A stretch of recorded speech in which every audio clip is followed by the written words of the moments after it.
नमस्कार दोस्तों, आइए तो स्वागत है आपका आज का पॉलिटी और इंडियन कॉन्स्टिट्यूशन के क्लास में। मैं सनोज कुमार आपका बहुत बहुत स्वागत करता हूं। आइए तो आज की कक्षा को मैं प्रारंभ करता हूं। साथियों, मैंने आपको पिछले कक्षा में पढ़ाया कि किस प्रकार आर्टिकल 14 में विधि के समक्ष समानता यानी इक्वलिटी की बात की जाती है। और हम लोग पढ़ रहे हैं ऑल ओवर क्या कि फंडामेंटल राइट्स। और फंडामेंटल राइट्स में हमने आपको बताया कि एक एक अनुच्छेद पर हम लोग चर्चा करेंगे। उसी के संदर्भ में हमने पीछे के क्लास में आर्टिकल 12 जिसमें जो सरकार के जितने भी अधिकारीगण और राज्य और जितना भी लीडर्स होते हैं वो सारे राज्य होते हैं, वो भारत का राज्य होते हैं, आर्टिकल 12 के राज्य होते हैं। उसके संदर्भ में हम 13 का बात किए आर्टिकल, फिर 14 के बात किए, और आज जो हम लोग बात करेंगे वो बात करेंगे आर्टिकल 15 का कि 15 आर्टिकल में किस तरह से प्रावधानें की गई है, किस तरह से व्यवस्थाएं हैं। उन सभी पहलुओं पर हम बहुत ही सारगर्भिक तरीके से, बहुत ही सटीक तरीके से और बहुत ही सहज भाषा में प्रयोग करने का काम करेंगे, ताकि आपके अंदर एक बेसिक अंडरस्टैंडिंग बन जाए आर्टिकल 15 के बारे में। अब यहीं से आपको देखिएगा कि आरक्षण जैसी विशेषताएं आएगी। हालांकि उसका क्या इफेक्ट है, ना इफेक्ट है, इसके बारे में आगे चर्चा करेंगे। लेकिन जो आरक्षण का कॉन्सेप्ट है रिजर्वेशन का, वो कहीं कहीं यहीं से आता है। तो आइए आज की कक्षा हम लोग प्रारंभ करते हैं। आर्टिकल 12 सबसे पहले आर्टिकल 15 को देखिएगा तो article 15 clause 1, clause 2, clause 3, clause 4 और क्लॉज 5, इस तरह से आर्टिकल 15 को हम लोग जानते हैं। तो आइए देखते हैं कि आर्टिकल 15 के क्लॉज 1 में क्या है। आर्टिकल 50 के क्लॉज 1 में कहा गया है कि राज्य, अब याद कीजिए राज्य कौन, तो आर्टिकल 12 वाला राज्य। और आर्टिकल 12 वाला राज्य के अकॉर्डिंग क्या होता है कि जितना भी व्यक्ति भारत का जो सरकारी तंत्र से और संस्था से संबंधित है वह राज्य कहलाएगा। यानी प्रधानमंत्री भी राज्य है। हाँ, लेकिन याद रखिए मुकेश अंबानी राज्य नहीं है, क्योंकि मुकेश अंबानी सरकारी तंत्र से संबंधित व्यक्ति नहीं है। तो आर्टिकल 15 के क्लॉज 1, आर्टिकल कॉन्स्टिट्यूशन में जब आप देखिएगा तो भारतीय संविधान में, इंडियन कॉन्स्टिट्यूशन में आर्टिकल 15 का क्लॉज 1 कहता है कि राज्य अपने नागरिकों के बीच मूल, जाति, धर्म, वंश, लिंग यानी जेंडर आदि के आधार पर भेदभाव नहीं करेगा। राज्य मतलब समझिए आर्टिकल 12 का राज्य। आर्टिकल 12 के राज्य में यानी जितना भी सरकारी तंत्र और सरकारी संस्था से संबंधित लोग होंगे भारत का, वह राज्य कहलाएगा। यानी कोई आप टीचर भी हैं तो आप राज्य हैं, प्रधानमंत्री राज्य है, लेकिन मुकेश अंबानी राज्य नहीं है, हम राज्य नहीं है, और जितना भी बेरोजगार है वो राज्य नहीं है। लेकिन जो सरकारी तंत्र से संबंधित व्यक्ति है, जो सरकारी संस्थाओं से संबंधित व्यक्ति है, वह भारत का आर्टिकल 12 के अनुसार राज्य है। क्या है? राज्य है। तो आप इसको याद रखिएगा कि राज्य धर्म, मूल, वंश, जाति, लिंग यानी जेंडर आदि के आधार पर लोगों के साथ भेदभाव नहीं करेगा। तो आपको आर्टिकल 15 के क्लॉज 1 कहता है। मैं इसे पुनः रिवाइज कराता हूं कि भारतीय कॉन्स्टिट्यूशन में, भारतीय संविधान में आर्टिकल 15 के क्लॉज 1 कहता है कि राज्य मतलब आर्टिकल 12 का राज्य। और आर्टिकल 12 के राज्य में किसको माना गया है कि सरकारी तंत्र से और सरकारी संस्था से संबंधित भारत का वह प्रत्येक व्यक्ति होगा जो आर्टिकल 12 के अनुसार वह राज्य होगा। क्या होगा? राज्य होगा। तो आप समझिए कि जितना भी एमपी एमएलए है, प्रधानमंत्री है, आप यदि गवर्नमेंट टीचर भी हैं, शिक्षक हैं, तो आप आर्टिकल 12 के अकॉर्डिंग राज्य होंगे। लेकिन मुकेश अंबानी क्या है? राज्य नहीं है। मैं राज्य नहीं हूं, और जितना भी बेरोजगार यहाँ पे युवा बैठे हुए हैं वो राज्य नहीं है, लेकिन आप राज्य हैं। तो राज्य धर्म, मूल, वंश, जाति, लिंग यानी जेंडर आदि के आधार पर नागरिकों के साथ भेदभाव नहीं करेगा। इसकी मनाही मिलती है किसमें? तो आर्टिकल 15 के क्लॉज 1 में। तो आपको यहां पे याद रखना है।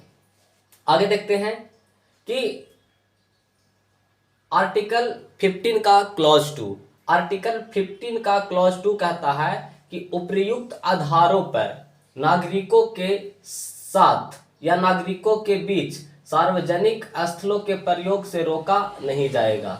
यानी उपर्युक्त आधारों पर आर्टिकल 15 का क्लॉज 1 कहता है, क्लॉज 2 कहता है कि उपयुक्त आधारों पर नागरिकों के लिए या नागरिकों के बीच सार्वजनिक स्थानों के प्रयोग से रोका नहीं जाएगा।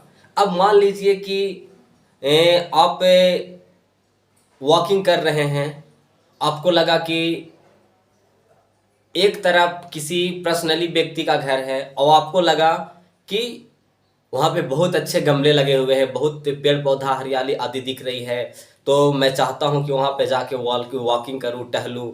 तो ऐसे में आपको रोका जा सकता है, क्योंकि वो पब्लिक प्रॉपर्टी नहीं है, वो पर्सनली प्रॉपर्टी है।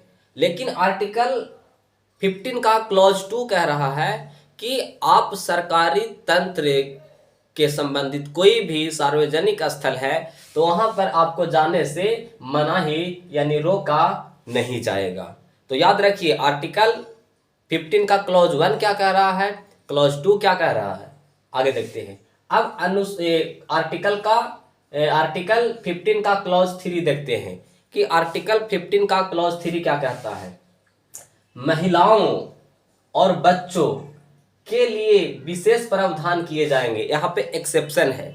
आर्टिकल 15 के क्लॉज 2 में क्या कह रहा है कि उपयुक्त आधारों पर नागरिकों के बीच सार्वजनिक स्थलों पर यानी जो पब्लिक प्लेस होगा वहां पर जाने से रोका नहीं जाएगा। लेकिन आर्टिकल 15 का क्लॉज 3 कहता है कि बच्चों और महिलाओं के लिए कुछ क्षेत्र को सुरक्षित रखा जाएगा, यानी महिलाओं और बच्चों के लिए विशेष प्रावधान किया जा सकता है आर्टिकल 15 का क्लॉज 3। अब समझिए, आपकी मान लिया जाए गंगा नदी है और वहाँ पे 10 स्नान घाट बनाए गए हैं स्नान करने के लिए, तो सरकार वहाँ पे महिलाओं के लिए आरक्षित कर सकता है, लिख सकता है कि यहाँ पे केवल महिलाएं ही जाएगी, केवल महिलाओं के लिए, क्योंकि उसको उस तरह की व्यवस्थाएं हैं। अब पता चला कि पब्लिक प्लेस में महिलाएं स्नान कर रही है और बहुत सारे हमारे समाज में ऐसे लोग होते हैं जो चरित्रमान नहीं होते हैं, नैतिकहीन होते हैं,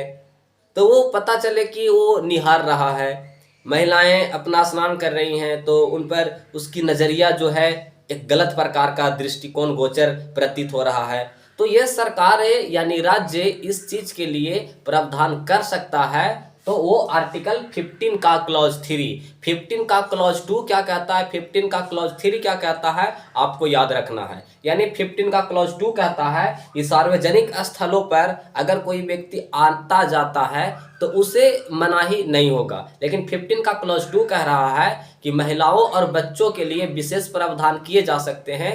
मान लिया जाए यदि गंगा नदी पर फिर क्या है, स्नान घाट है, तो 10 स्नान घाट में से कुछ स्नान घाट को महिलाओं के लिए आरक्षित किया जा सकता है। और मान लिया जाए शहरों में 5 पार्किंग है, तो कुछ पार्किंग ऐसे भी हो सकते हैं जो बच्चों के लिए आरक्षित किया जा सकते हैं कि केवल बच्चों के लिए। तो आप यहाँ पे समझिए, अब आपको लगेगा कि भेदभाव क्यों, तो वो चीज है जो आवश्यक है तो उसे किया जाएगा। तो आर्टिकल आप 15 का क्लॉज 3 जान लिए। आगे देखिए कि प्रथम संविधान संशोधन 1951 के द्वारा संविधान में अनुच्छेद 15 का क्लॉज 4 जोड़ा गया। 15 का क्लॉज 4 जोड़ा गया। अब 15 का क्लॉज 4 क्या कहता है, इसका प्रावधान कुछ यह था कि 15 का क्लॉज 4 में यह प्रावधान किया गया था कि SC ST या किसी दुर्लभ वर्ग के शैक्षणिक और सामाजिक हितों के आगे बढ़ाने के लिए राज्य विशेष प्रावधान कर सकता है। समझ में आया आपको बात? यानी 15 का क्लॉज 4 यानी 15 का क्लॉज 4 आर्टिकल 15 का क्लॉज 4 जोड़ा गया। कब? तो 1951 में फर्स्ट कॉन्स्टिट्यूशन अमेंडमेंट एक्ट 1951 के तहत जोड़ा गया और कहा गया कि राज्य मतलब आर्टिकल 12 का राज्य अपने क्षेत्र के जो एससी और एसटी शेड्यूल कास्ट और शेड्यूल ट्राइब के शिक्षण संस्थाओं के लिए शिक्षण और सामाजिक हित को आगे बढ़ाने के लिए विशेष प्रावधान कर सकता है। यहीं से देखिएगा कि आगे चलकर कॉन्सेप्ट आएगा रिजर्वेशन का, आरक्षण का। हालांकि इसको चुनौतियां मिल जाता है चमकम दुराई राजन केस में, लेकिन बहुत हद तक ये जो प्रावधान होती है वो लागू होती है। तो आपको ऐसे समझना होगा चीज़ों को। आई रिपीट, इसको मैं पुनः बताता हूं। आर्टिकल 15 का 1 बताया, आर्टिकल 15 का क्लॉज 2 बताया, आर्टिकल 15 का क्लॉज 3 बताया। इन सबों में आपको बेसिक डिफरेंट का नजरिया पता चला होगा, लेकिन आपको यह समझना है कि कॉन्स्टिट्यूशन में, इंडियन कॉन्स्टिट्यूशन में फर्स्ट कॉन्स्टिट्यूशन अमेंडमेंट एक्ट 1951 के तहत एक व्यवस्था बनाई गई और व्यवस्था वह जोड़ा गया आर्टिकल 15 का क्लॉज 4। मैंने आपको क्लॉज 1, क्लॉज 2, क्लॉज 3 बताया 15 का। अब हम बता रहे हैं 15 का क्लॉज 4। तो याद रखिएगा कि फर्स्ट कॉन्स्टिट्यूशन अमेंडमेंट एक्ट 1951 के तहत एक संविधान में आर्टिकल 15 का क्लॉज 4 जोड़ा गया, जिसमें यह प्रावधान किया गया कि राज्य मतलब आर्टिकल 12 वाला राज्य, और आर्टिकल 12 वाला राज्य में कौन है? वह हर व्यक्ति जो सरकारी तंत्र और सरकारी व्यवस्था से संबंधित होगा वह राज्य होगा। यानी आप टीचर हैं तो आप राज्य हैं, लेकिन मैं राज्य नहीं हूं। मुकेश अंबानी राज्य नहीं है, प्रधानमंत्री, राष्ट्रपति, उपराष्ट्रपति, MP MLA राज्य है। तो उसमें कहा गया आर्टिकल 15 का क्लॉज 4 में कि SC और ST के शैक्षणिक और सामाजिक हितों को आगे बढ़ाने के लिए राज्य विशेष प्रावधान करेगा। और यहीं से SC ST यानी शेड्यूल कास्ट और शेड्यूल ट्राइब के अनुसूचित जाति और अनुसूचित जनजाति के लिए आरक्षण का कॉन्सेप्ट आता है। तो ये राज्य है जो विशेष प्रावधान कर सकता है। तो आर्टिकल कितना में? आर्टिकल 15 के क्लॉज 4 में कौन संविधान? फर्स्ट संविधान संशोधन 1951 के तहत। याद हुआ आपको? आगे बताता हूं। विशेष प्रावधान कर सकता है, और यहीं से कॉन्सेप्ट आया फिर आरक्षण का। और फिर आरक्षण SC ST को उस समय के लगभग जनसंख्या इसकी 15%, और 15% के अनुसार इसकी आरक्षण की व्यवस्था किया गया। अब देखिए, संविधान बनकर लागू हुआ 26 जनवरी 1950 को, लेकिन जब 1947 में देश आजाद हुआ और संविधान नहीं था, तो एक अंतरिम सरकार काम कर रही थी। अंतरिम सरकार काम कर रही थी, और अंतरिम सरकार चूंकि उस समय का प्रथम प्रधानमंत्री पंडित जवाहरलाल नेहरू थे, और 1950 में ही पटेल भाई का मृत्यु हो गया था, गांधी जी का मृत्यु भी हो गया था। तो उस समय के एक बहुत बड़े नेता थे पंडित जवाहरलाल नेहरू।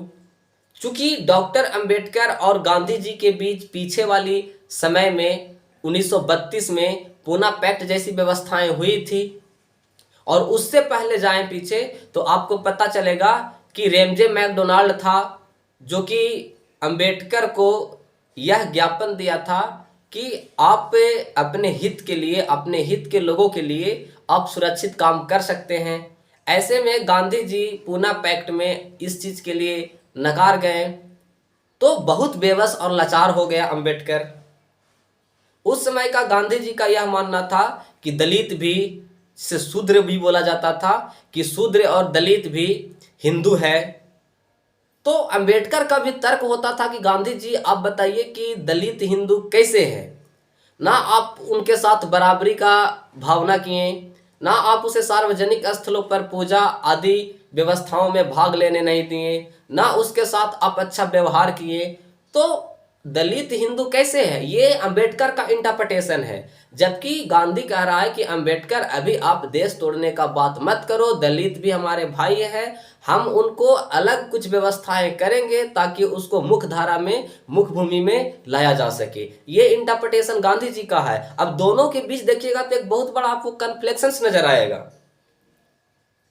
तो गांधी जी बहुत विकट परिस्थिति में अंबेडकर को डाल दिए, और खुद भी विकट परिस्थिति से गुजर रहे थे। तो ऐसे में अंबेडकर मानने को तैयार नहीं था। गांधी जी ने पूना में अपना आमरण अनशन शुरू कर दिए, और गांधी जी का पर्सनालिटी ऐसा कि यदि एक दिन नहीं खाया है तो लगता था कि 10 दिनों से भूखे हैं। तो अंबेडकर पर भी एक बहुत बड़ा मानसिक प्रेशर आना शुरू कर दिया। बहुत सारे लोग थे जो अंबेडकर पर प्रेशर बना लिए कि अंबेडकर, गांधी जी देश के एक बहुत बड़े नेता हैं जिन्होंने अपना जीवन राष्ट्र के हित के लिए समर्पण कर दिया। तो ऐसे में आपकी ये जिम्मेवारी नैतिक बनती है कि आप गांधी को बचाएं।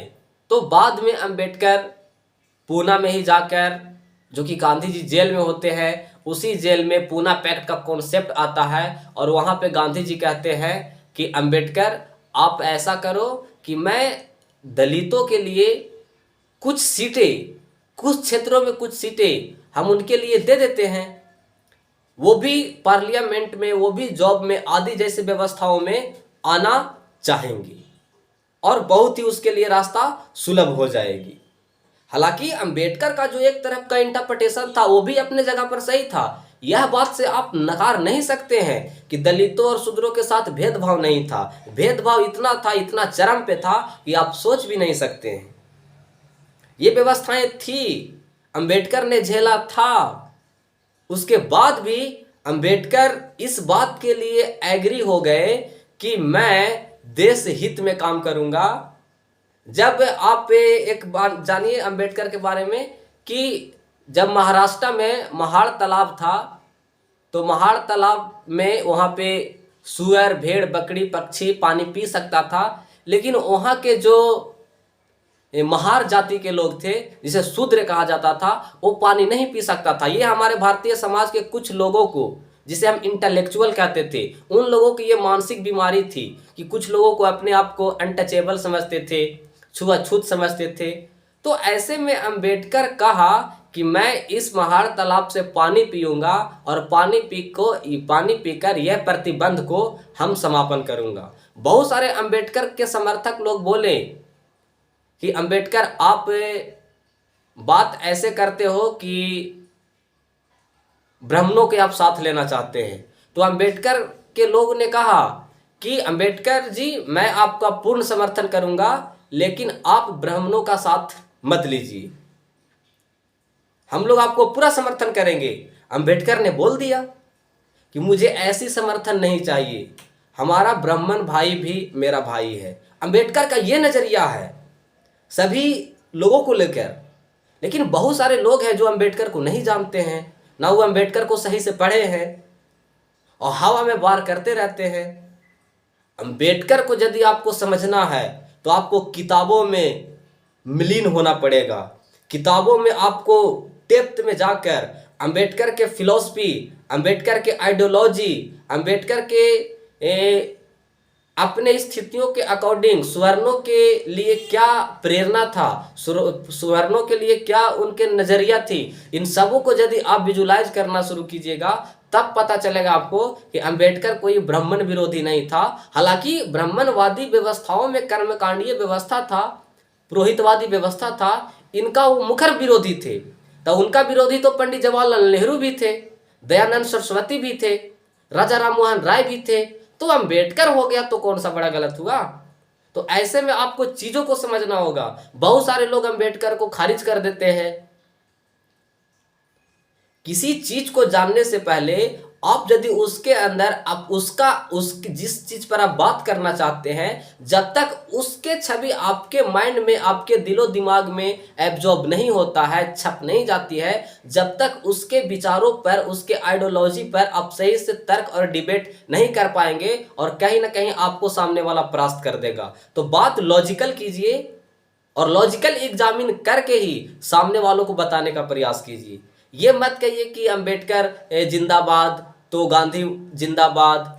जो व्यक्ति जिसको जितना चाहता है कि मेरे लिए ये नेता सबसे बढ़िया है, आप हमेशा वोट कीजिए तो नेताओं को कम सही मान के वोट कीजिए। लेकिन आज के डेट में तो लोग नेताओं को दिल दे चुके हैं। अब दिल दे चुके हैं आप, तो दिमाग कहाँ काम करेगा आपका। जब आपको चुनाव का समय आएगा, बुलाएगा, 500 रुपया देगा, जय फलाने सरकार, जय चिल्लाने सरकार, आप यही करेंगे। तो चीजों को आप समझिए कि आरक्षण का जो कॉन्सेप्ट आया था वो क्यों आया था। तो यहीं से क्या हुआ कि आरक्षण का कॉन्सेप्ट शुरू हुआ कि SC ST और दुर्लभ वर्ग के जो लोग होगा उन लोगों को जॉब में या निजी क्षेत्रों आदि में रिजर्वेशन का प्रावधान किया जाएगा। तो याद रखिएगा ये सारी बातें। फिर इसी के संदर्भ में देखिएगा कि जब यहाँ पे SC ST और दुर्लभ वर्ग के लोगों को आरक्षण का कॉन्सेप्ट आया तो संविधान में क्या था, अवसर की समानता। यानी अवसर मतलब आपको सरकारें जॉब देगी और समानता के अकॉर्डिंग देगी। अब अवसर और समानता दोनों में थोड़ा सा डिफरेंट है। अवसर मतलब आपको मौका मिलना और समानता के अकॉर्डिंग मौका मिलना।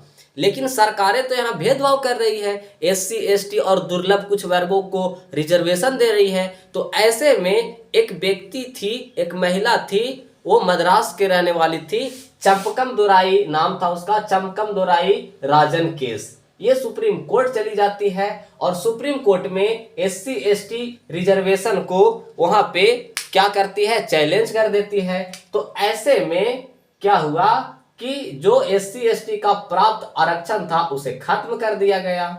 हालांकि सुप्रीम कोर्ट भी कुछ क्षणों तक चीजों को समझ नहीं पाया, लेकिन बाद के काल में पुनः सुप्रीम कोर्ट अपने पक्ष को मजबूत करते हुए एससी एसटी का आरक्षण को एज इट इज जारी रखा।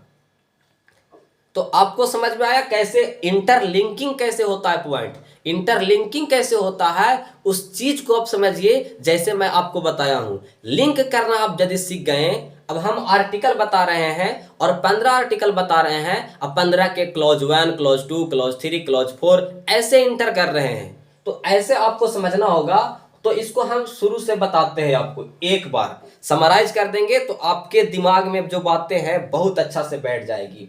हमने आपको ये बताया कि प्रथम संविधान संशोधन किया गया, यानी फर्स्ट कॉन्स्टिट्यूशन अमेंडमेंट एक्ट, यानी भारतीय संविधान में फर्स्ट कॉन्स्टिट्यूशन अमेंडमेंट एक्ट 1951 के तहत यह जोड़ा गया 15 क्लॉज 4। क्या जोड़ा गया? 15 क्लॉज 4। रिपीट कीजिए, जितना रिपीट कीजिएगा आपके लिए बेनिफिट होगा। मैं क्यों बोलता हूं बार बार, ताकि आपके माइंड में वो बात मैपिंग के तरह समा जाए। तो याद रखिएगा कि भारतीय संविधान में, इंडियन कॉन्स्टिट्यूशन में फर्स्ट कॉन्स्टिट्यूशन अमेंडमेंट एक्ट 1951 के तहत भारतीय संविधान में 15 आर्टिकल 15 क्लॉज 4 जोड़ा गया, जिसमें प्रावधान किया गया कि दुर्लभ वर्ग और एससी एसटी वर्ग के लोगों को शैक्षणिक और सामाजिक हितों को आगे बढ़ाने के लिए विशेष प्रावधान किया जाएगा। यहीं से रिजर्वेशन का कॉन्सेप्ट आता है। और जब रिजर्वेशन लागू हो जाता है तो एक व्यक्ति था, चंपकम दुराई राजन केस, एक महिला थी, मद्रास के रहने वाली महिला थी, वो सुप्रीम कोर्ट चली जाती है। और सुप्रीम कोर्ट चूंकि उस समय चीजों को समझ नहीं पाया, इस केस को आगे बढ़ाते हुए उन्होंने एससी एसटी के जो रिजर्वेशन था उसको समाप्त कर दिया गया। लेकिन पुनः सुप्रीम कोर्ट इस अपने पक्ष को मजबूत करते हुए यह कहा कि एससी एसटी और दुर्बल वर्ग के जो कमजोर लोग हैं उसे रिजर्वेशन एज इट इज बना रहेगा। हालांकि उसके पीछे, एससी एसटी के रिजर्वेशन के पीछे सिद्धांत क्या था? Poona pact, MacDonald, Ramsay MacDonald, इन सब का पक्ष था, तो मजबूत पड़ा। अब सुप्रीम कोर्ट ने आज तक एज इट इज, उस समय के एससी का जनसंख्या 15% और एसटी का जनसंख्या 7.5%, उसके अकॉर्डिंग रिजर्वेशन आज भी देखिए एज इट इज है। तो आपको समझना होगा चीजों को जो कि मैंने आपको बताया। आगे देखिएगा, फिर 93वां संविधान संशोधन 2005 में एक संशोधन हुआ। वो कौन सा संशोधन है? 93वां संविधान संशोधन, यानी 93 कॉन्स्टिट्यूशन अमेंडमेंट एक्ट 2005 के तहत भारतीय संविधान में आर्टिकल 15 का क्लॉज 5 जोड़ा गया। आर्टिकल 15 का क्लॉज 5 जोड़ा गया। तो इसमें कहा गया कि राज्य मतलब आर्टिकल 12 का राज्य पिछड़े वर्ग के लोगों को, जो आर्थिक रूप से पिछड़े हैं, सामाजिक रूप से पिछड़े हैं, पिछड़े वर्ग के लोगों के लिए शिक्षा संस्थानों में विशेष प्रावधान किया जा सकता है, जिसमें वह निजी भी हो सकता है और सरकारी भी हो सकता है। यानी आर्टिकल 15 का क्लॉज 5 कह रहा है कि जो पिछड़ा वर्ग है, पिछड़ा वर्ग, यहीं से आपको कॉन्सेप्ट आएगा ओबीसी। जब पिछड़ा वर्ग कहा तो यहाँ पे शेड्यूल कास्ट और शेड्यूल ट्राइब और जो स्वर्ण है यानी जनरल कैटेगरी, इन दोनों को छोड़कर जो मध्य वाला भाग है जिसे हम कहते हैं OBC, other backward caste, other backward classes. तो आप इस चीज को समझे। यानी आर्टिकल 15 का क्लॉज 5 कहा, यानी 93वां संविधान संशोधन, यानी 93 कॉन्स्टिट्यूशन अमेंडमेंट एक्ट 2005 के तहत क्लॉज 15 का, आर्टिकल 15 का क्लॉज 5 जोड़ा गया, जिसमें यह कहा गया कि राज्य पिछड़े वर्ग के लिए, पिछड़े वर्ग मतलब ओबीसी, पिछड़े वर्ग के लिए शिक्षा संस्थानों में विशेष प्रावधान करेगा, जो निजी में भी लागू होगा और सरकारी में भी लागू होगा। यहीं से कॉन्सेप्ट आता है क्या, NEET, National Eligibility Entrance Test. NEET का जो कॉन्सेप्ट है, नीट में ओबीसी का आरक्षण कुछ समय पहले देखिए बहुत बड़ा मुद्दा बना हुआ था भारत में कि नीट में ओबीसी के लिए आरक्षण खत्म किया जा रहा है, यूपी में, केंद्र सेंट्रल सरकार में। तो आप इन सब चीज़ों को कनेक्ट कर सकते हैं, करेंट से भी इंटरलिंकिंग कर सकते हैं। तो याद रखिएगा आप इस चीज को, ओबीसी के। अब जैसे देखिए शिक्षण संस्थानों में, अब मान लिया जाए दिल्ली एम्स है, पटना एम्स है, मान लिया जाए पटना पीएमसीएच एक क्या है, एम्स है, बहुत बड़ा हॉस्पिटल है जो पब्लिकों को है, गवर्नमेंट की है। तो वहाँ पे इलाज भी होती है और मेडिकल का क्लास भी चलता है। तो सिर्फ और सिर्फ का शिक्षा संस्थानों में उसे प्रावधान के लिए कुछ विशेष प्रावधान किया जाएगा। तो ऐसा नहीं डॉक्टर बना दिया जा रहा है उसे और क्या दिया जा रहा है, लीजिए एक वार्ड लीजिए, यहाँ पे आप इलाज करना शुरू कीजिए, सिर्फ उसको एडमिशन वहाँ पे मिल जाए, ऐसा प्रावधान किया जाएगा। यानी शिक्षा संस्था में जुड़ने के लिए, आगे बढ़ने के लिए पिछड़ा वर्गों के लिए विशेष प्रावधान किया जाएगा, याद रखिएगा। इसके एक्सेप्शन क्या है, अपवाद में क्या है इसका, अल्पसंख्यक, अल्पसंख्यक को एक्सेप्शन में रखा गया है। फिर आगे इसी कड़ी में देखिएगा कि पार्लियामेंट ने 2006 में केंद्रीय उच्च शिक्षा संस्थान में नामांकन हेतु आरक्षण का व्यवस्था पारित किया गया। इसके द्वारा केंद्र सरकार कहा कि उच्च शिक्षा संस्थानों में पिछड़े वर्गों के लिए नामांकन में आरक्षण लागू होगा।